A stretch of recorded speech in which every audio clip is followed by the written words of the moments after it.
Dans un effort pour éviter la propagation du virus, la santé publique a décidé de restreindre l'accès à 8 régions du Québec. Vous allez voir le portrait sur la carte qu'on a préparée. On veut donc protéger les régions là, qui sont loin des points chauds, comme Montréal, comme l'Estrie également. C'est le cas du Bas-Saint-Laurent, où les policiers ont érigé 5 points de contrôle. Catherine, celui de Cap-Chat est en place là, depuis une trentaine de minutes.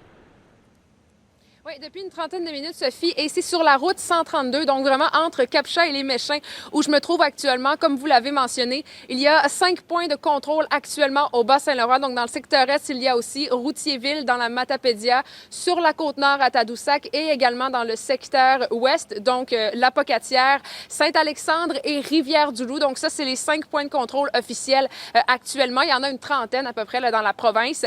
Et faut savoir aussi qu'il y a des points de contrôle dans les aéroports de la région, donc les petits comme les gros aéroports. Je pense entre autres à l'aéroport de Matane, Montjoli, Rimouski-Est, Bécomo et Sept-Îles. Donc les gens qui vont se faire, au même titre qu'ici qu'au point de contrôle routier, poser les questions à savoir s'ils ont des symptômes, mais pour le reste aussi à savoir pourquoi les gens ont la permission de traverser ou non. Je vous laisse écouter Ingrid Asselin de la Sûreté du Québec qui vous explique tous les détails.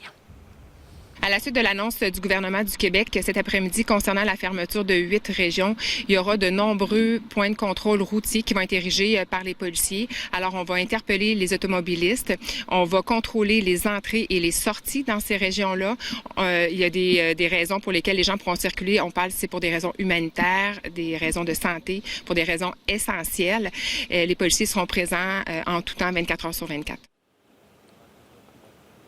Donc, comme vous l'avez entendu, Sophie, donc pour services humanitaires, les besoins essentiels et également pour les gens qui travaillent au niveau de la santé publique. Donc, actuellement, là, c'est assez tranquille ici sur la 132, donc entre Cap-Chat et les Méchins. Il n'y a pas encore de véhicules. On en a vu tout à l'heure. Donc, certaines personnes qui ont dû rebrousser chemin, donc les policiers qui sont sur place et qui font usage aussi de leur gros bon sens, hein, parce qu'on s'entend, là, il y a plusieurs situations actuellement des gens qui veulent traverser, notamment, je pense, aux parents là, qui ont la garde partagée. Donc, ça va complexifier certains cas.